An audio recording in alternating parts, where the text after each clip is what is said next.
Good day, Dr. Colinares, and to everyone. I am Kathleen LEAL and I will discuss about Batas Pambansa Bilang 232 and Republic Act number 9155. Let us talk about first the Batas Pambansa Bilang 232. It is an act providing for the establishment and maintenance of an integrated system of education. It provides the latest and more specific provisions on rights, duties, and parents' relation to education. This law enhanced further the promotion of discipline in the educational communities. It is approved on September 11, 1982. Let's move on to the general provisions, Chapter 1, Preliminary Matters. Under Section 1, the Act shall be known as the Education Act of 1982. In accordance with Section 2, this Act shall apply to and govern both formal and non-formal system in public and private schools in all levels of the entire educational system. Next is the Chapter 2, Declaration of Basic State Policy and Objectives. Under Section 3, Declaration of Basic Policy, to achieve and maintain an accelerating rate of economic development and social progress, to ensure the maximum participation of all people in the attainment and enjoyment of the benefits of such growth, and to achieve the strengthened national unity and consciousness and preserve, develop, and promote desirable cultural, moral, and spiritual values in a changing world. The state shall promote the right of every individual to relevant quality education regardless of sex, age, creed, socioeconomic status, physical and mental conditions, racial or ethnic origin, political or other affiliations. The state shall therefore promote the maintain equality of access to education as well as the enjoyment of the benefits of education by its citizens. Next is under Section 4, Declaration of Objectives. First one is to provide for a broad general education that will assist each individual in the peculiar ecology of his own society. 2A. Attain his potential as a human being. B. Enhance the range and quality of individual and group participation in the basic functions of society, and C. Acquire the essential educational foundation of his development into a productive and versatile citizen. Second, train the nation's manpower in the middle level skills for national development. Third, develop the professions that will provide leadership for the nation in the advancement of knowledge for improving the quality of human life. And fourth, respond effectively to changing needs and conditions of the nation through a system of educational planning and evaluation. Towards the realization of these objectives, and pursuant to the Constitution, all educational institutions shall aim inoculate love of country, teach the duties of citizenship, and develop moral character, personal discipline, and scientific, technological, and vocational efficiency. Next is the educational community, Chapter 1, Preliminary Provisions. Under Section 7, Community Participation.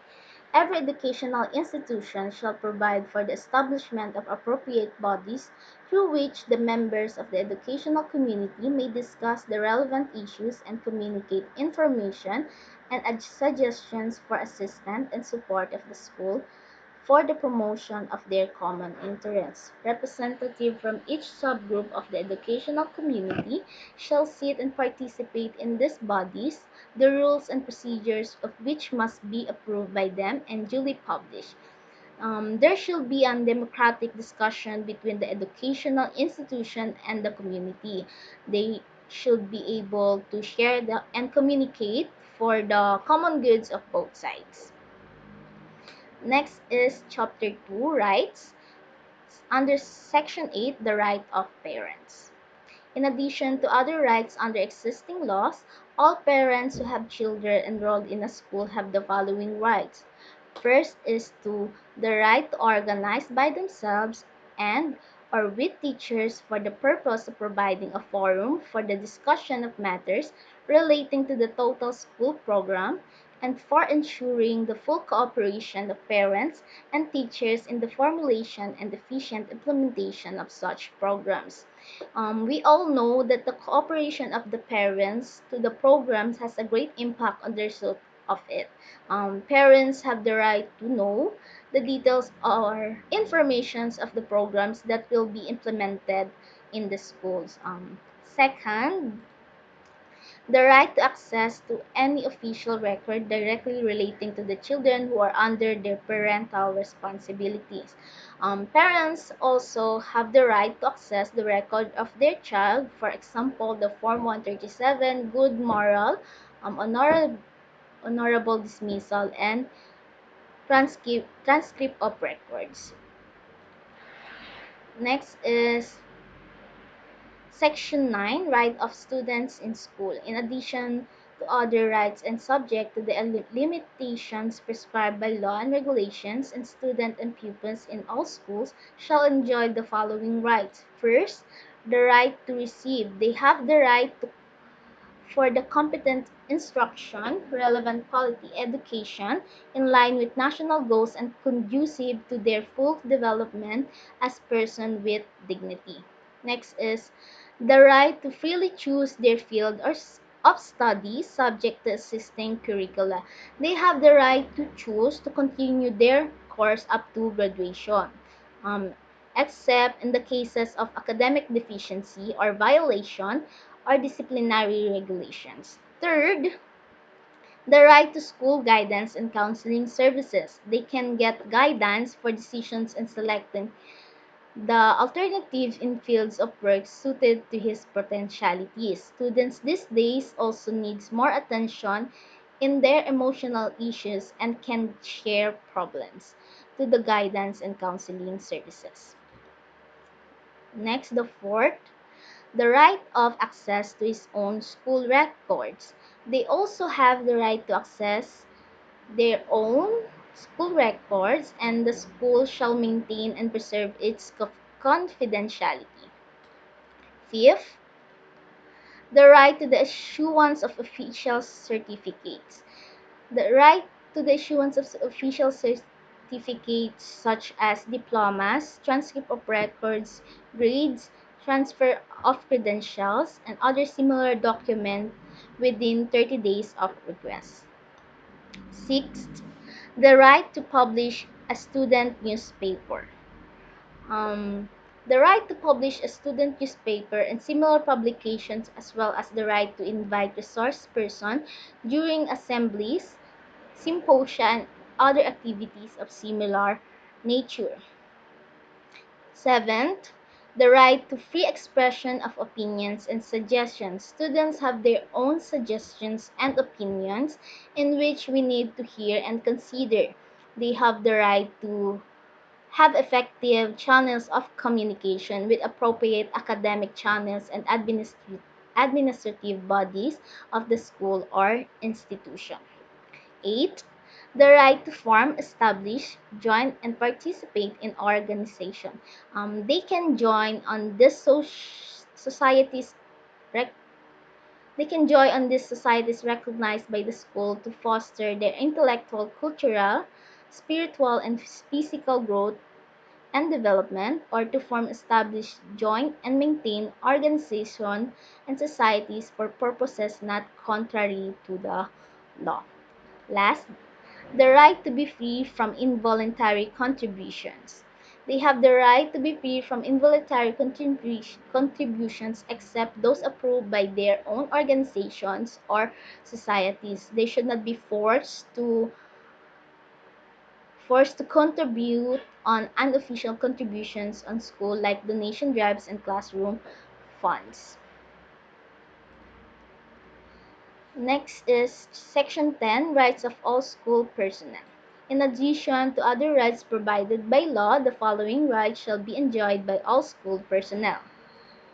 First is the right to free expression of opinion and suggestion, and to effective channels of communications with appropriate academic and administrative bodies for the school or institution. Second, the right to be provided with free legal service by the appropriate government office in the case of public school personnel, and through the school authorities concerned in the case of private school personnel, when charged in an administrative, civil, or criminal proceedings by the parties lawful discharge of professional duties and or in defense of school policies. Next is the right to establish, join, and maintain labor organization of their choice to promote their welfare and defend their interests. Fourth, the right to be free from involuntary contributions except those imposed by their own organizations. Under Section 11, special rights and or privileges of teaching and academic staff.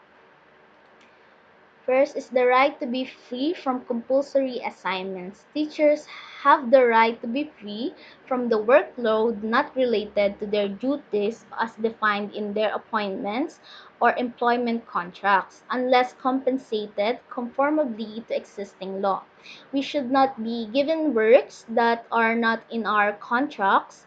Sometimes teachers are abused in terms of receiving orders from the higher positions. Like in my past job, there are times that we have to give away school flyers in the weekends, and if we cannot attend to it, we will have a deduction in our salary. Next right is the right to intellectual property consistent with applicable laws. For example, the copyright. A copyright grants legal rights to anything you create that expresses or embodies an idea. It gives you exclusive right to copy, distribute, reproduce, display, and license the work. Third, teachers shall be deemed persons in authority when in the discharge of lawful duties and responsibility. They shall be accorded due respect and protection. Fourth, teachers shall be accorded the opportunity to choose alternative career lines either in school administration, in classroom teaching, or other for purposes of career achievements. Teachers shall be given a chance or opportunity to choose when we are applying. We can ask for the position that we wanted to apply to. Next is the special rights of school administration. School administration shall be deemed persons in authority while the discharge of lawful duties and responsibility and shall be therefore be accorded due respect and protection. Next is rights of school. First is the right of their governing boards or lawful authorities to provide for the proper governance of the school and to adopt and enforce the administrative or management system. Second, the right for institutions or higher learning. This is to determine on academic grounds who shall be admitted to study, who may teach, and what shall be subjects of the study and research. Next is Chapter 3, Duties and Obligation. Under Section 40, Duties of Parents. In addition to those provided for under existing laws, all parents shall have the following duties and obligation. First is the parents individually or collectively shall help carry out the educational objectives in accordance with national goals. They have to help and follow the national goals for the better implementation of it. Second, parents shall be obliged to enable their children to obtain elementary education and shall strive to enable them to obtain secondary and higher education in the pursuance of the right formation of the youth. Third, parents shall cooperate with the school in the implementation of the school program, curricular, and curricular. As I have said earlier, they have the right to cooperate to school program and also they have to cooperate with it for the effective result of the programs. Next is duties and responsibilities of student. First is to exert his utmost to develop his potential for services, particularly by undergoing an education suited to his abilities, in order that he may become an asset to his family and to the society. Second, uphold the academic integrity of the school. Endeavor to achieve academic excellence and abide by the rules and regulations governing his academic responsibilities and moral integrity. Third, promote and maintain the peace and tranquility of the school by observing the rules and discipline and by exerting efforts to attain harmonious relationship with fellow students and the teaching and academic staff and other school personnel. Fourth, participate actively in civic affairs, in the promotion of the general welfare, particularly in the social, economic, and cultural development of his community, and in the attainment of a just, compassionate, and orderly society. Fifth, exercise his rights responsibly in the knowledge that he is answerable for any infringement or violation of the public welfare and of the rights of others. Let's now move on to the teacher's obligation. Every teacher shall perform his duties to the school by discharging his responsibilities in accordance with philosophy, goals, and objectives of the school.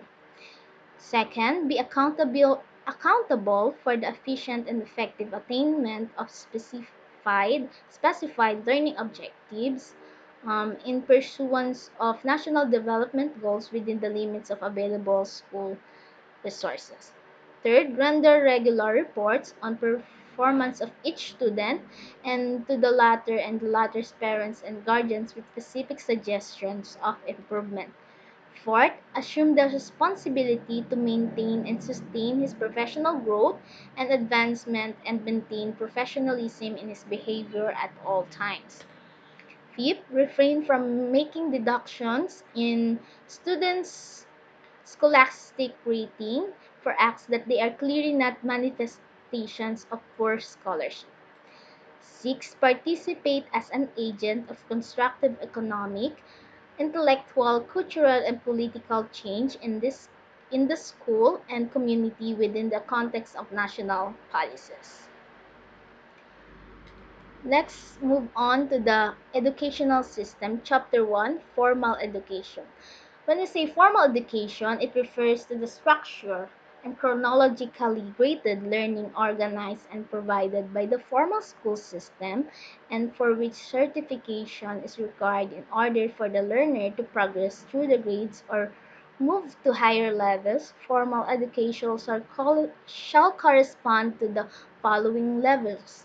First is elementary education. This is the first stage of compulsory formal education, primarily concerned with providing basic education and usually corresponding to 6 or 7 grades, including preschool programs. Next is the secondary education. It is the state of formal education following the elementary level, concerned primarily with continuing basic education and expanding it to include the learning of employable gaining skills, usually corresponding to 4 years of high school. Third is tertiary education. It is a post-secondary schooling and it's also called higher education leading to a degree in a specific profession or discipline. Next, the chapter 2, the non-education and specialized education services. The state further recognizes its responsibility to provide, within the context of the formal education system, services to meet the special needs of the certain client. These specific types shall be guided by the basic policies of the state embodied in the general provisions of this act. First is the work education or practical arts. It is a program of basic education which aims to develop the right attitudes towards work and technical vocational education, post-secondary but non-degree programs leading to 1, 2, or 3 year certificates in preparation for a group of middle-level occupation. Second, Thus, special education. It is an education of persons who are physically, mentally, emotionally, socially, or culturally different from the so-called normal. Individuals that they require modification of the school practices services to develop them to their maximum capacity. And third, the non-formal education.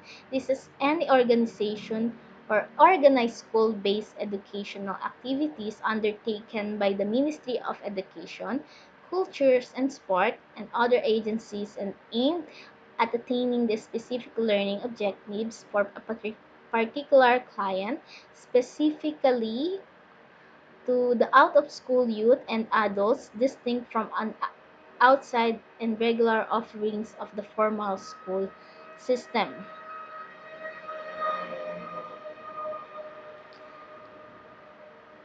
Next is Chapter 3 Establishment of Schools. Under Section 25, the establishment of schools, all schools shall be established in accordance with law. The establishment of new national schools and the conversion of existing schools from elementary to national secondary or tertiary school shall be by law. Under Section 27, Recognition of Schools, the educational operations of schools shall be subject to their prior authorization of the government and shall be affected by recognition in the case of government-operated schools, whether local, regional, or national recognition of educational programs, shall be deemed granted simultaneously with establishment. Under Section 29, Voluntary accreditation. The ministry shall encourage program of voluntary accreditation for institutions which desire to meet standards of quality over and above minimum required for state recognition. Next is Chapter 4, International Organizations of Schools. Organization of schools. Each school shall establish such internal organization as will best enable it to carry its academic and administrative functions subject to limitations provided by law. Section 31, Governing Board. Every government, college, or university as a tertiary institution and every private school shall have a governing board pursuant to its charter or the Corporation Code of the Philippines, as the case may be.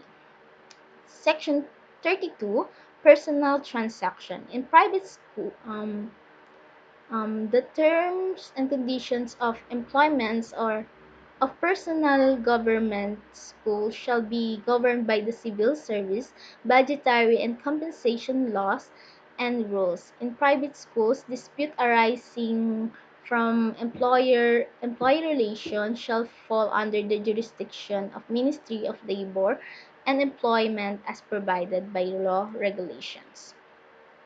Next is the Chapter 5, School Finance and Assistance. Under funding of republic schools, um, schools under Section 34, National Funds, public schools shall continue to be funded from national funds, provided that the local governments shall be encouraged to assume operation of local public schools on the basis of national fund participation and adequate revenue sources which may be assigned by the national government for the purpose. Section 35, Financial Aid Assistance to Public Secondary Schools.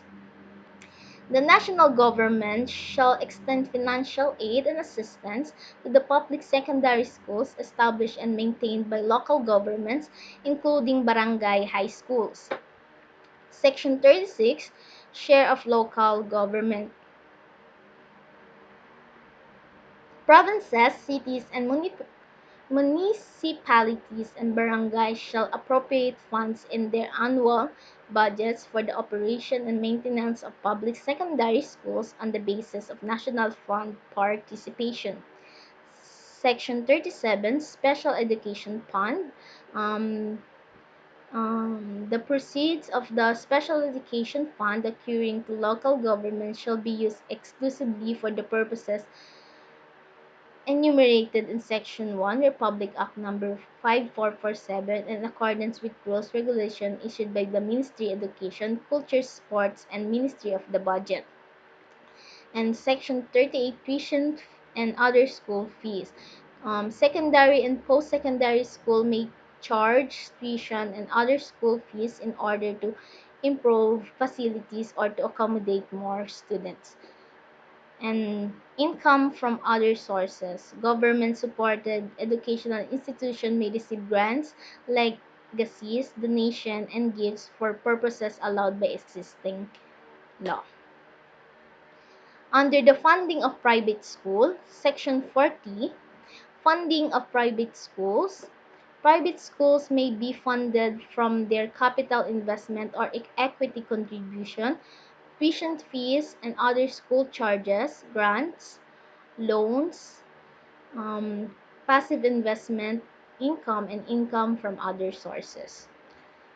Next is government assistance. The government, in the recognition of their complementary role in the educational system, may provide aid to the programs of private schools in the form of grants or scholarship, loans from government, financial institutions, provided such programs meet certain defined educational requirements.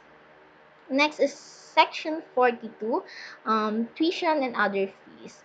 Each private school shall determine its rate of tuition and other school fees or charges. Next is Section 43, income from other sources.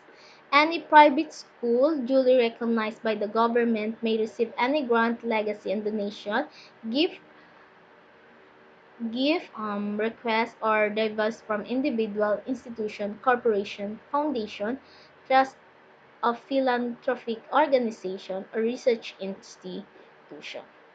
Next is Section 44, Institutional Funds.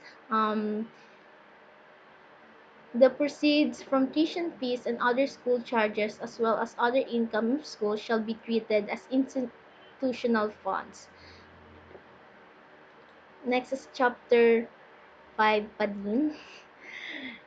Under assistance to students, government assistance to students. The government shall provide financial assistance to financially disadvantaged and deserving students. Next is grant of scholarship pursuant to existing law. Educational institutions shall be encouraged to grant scholarship to students pursuant to provisions of existing laws and such scholarships measures as may be provided for by the law. Next is assistance from the private sector. The private sector, especially educational institution, business, and industry, shall be encouraged to grant financial assistance to students, especially those undertaking research in fields of science and technology or in such projects may be necessary within the context of the national development. Let's now move on to the Republic Act number 9155. It is an act instituting a framework of governance for basic education, establishing authority and accountability, remaining the Department of Education, Culture and Sports as the Department of Education, and for the other purposes. Under Section 1 of it, this act shall be known as the Governance of Basic Education of 2001. In accordance with the Section 2, the declaration of policy, it is hereby declared the policy of the state to protect and promote the right of all citizens to quality basic education and to make such education accessible to all, providing all Filipino children a free compulsory education in the elementary level and free education in the high school level. um, Under Section 3, Purposes and Objectives. A. To provide the framework for the governance of basic education, which shall set the general directions for educational policies and standards and establish authority, accountability, and responsibility for achieving higher learning outcomes. B. To define the roles and responsibilities and provide resources to the field offices which shall implement the educational programs, projects, and services in communities they serve. C. To make schools and learning centers the most important vehicle for the teaching and learning of the national values and for developing in the Filipino learners love of country and pride in its rich heritage. D. To ensure that schools and learning centers receive the kind of focused attention they deserve and the educational programs, projects, and the services that take into account the interests of all members of the community. E. To enable the school and learning centers to reflect the values of the community by allowing teachers or learning facilitators and other staff to have the flexibility to serve the needs of all learners. And F. To encourage local initiatives for the improvement of schools and learning centers and to provide the means by which these improvements may be achieved and sustained. Let's now move on to the chapter 1. Governance of Basic Education under Section 5, Shared Governance. A principle which recognizes that every unit in the education bureaucracy has a particular role, task, and responsibility inherent in the office and for which it is principally accountable for outcome. The process of democratic consultation shall be observed in the decision-making process at appropriate levels. The principles of accountability and the transparency shall be operationalized in the performance of functions and responsibilities at all levels and the communication channels of field offices shall be strengthened to facilitate flow of information and expand linkages with other government agencies, local government units, and non-governmental organizations for the effective governance. Next is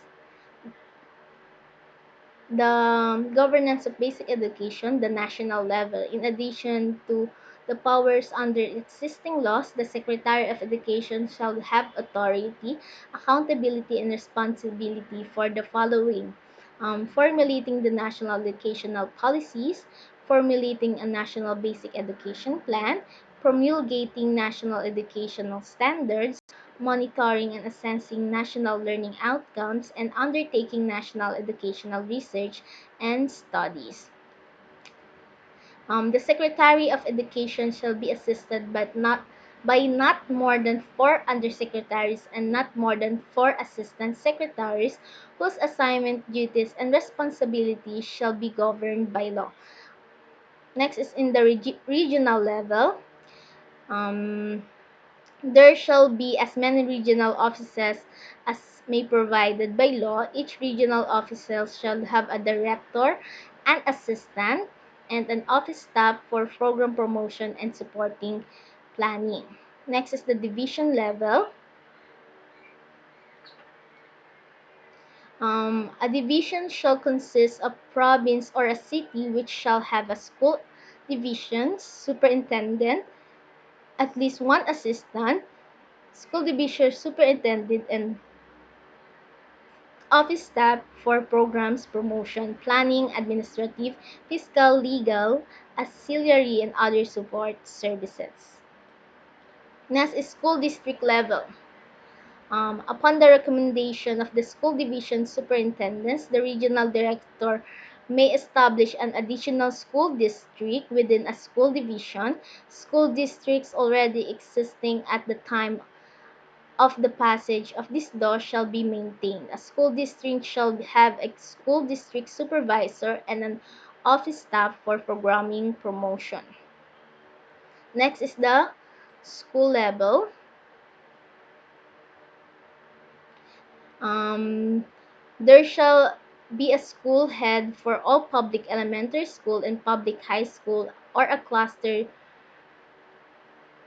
thereof. The establishment of integrated school from existing public elementary and public high school. The school head, who may be assisted by assistant school head, shall be both an instructional leader and administrative manager. The school head shall form a team with the school teachers or learning facilitators for delivery of quality educational programs, projects, and services. Next is Chapter 2, Transfer of Cultural Commun Agencies.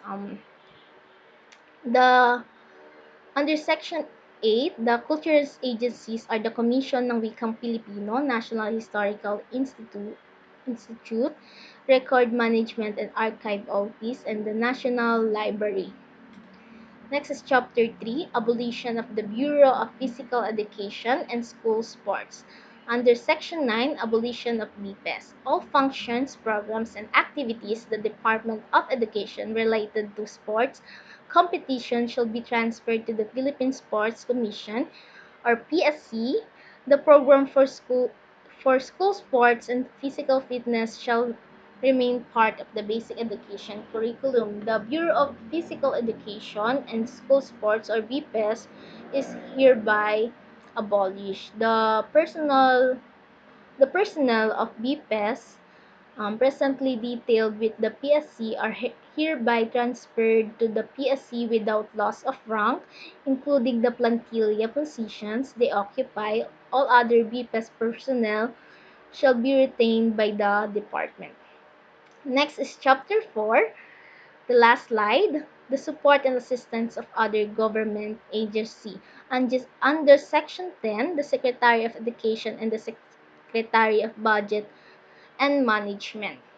They shall, within 90 days from the approval of this act, jointly promulgate and guidance on the allocation, distribution, and utilization of resources provided by the national government for the field offices, taking into consideration the uniqueness of the working conditions of teaching services. Next is the Secretary of Education Education. Department of Education. The Secretary of Department of Education, subject to civil service laws and regulations, shall issue appropriate personnel policy rules and regulations that will best meet the requirements of the teaching professions, taking into consideration the uniqueness of the working conditions of the teaching service. And the last is Section 12, the Commission on Audit. Excuse me. In the issuance of audit rules and regulations that will govern the utilization of all resources as well as the liquidation, recording, and reporting thereof shall take into account the different characteristics and distinct features of the department's field offices, its organizational setup, as well as the nature of the operations of schools and learning centers. So those are my report, the Batas Pambansa Bilang 232 and Educational Act of 9132. So, thank you for listening and God bless.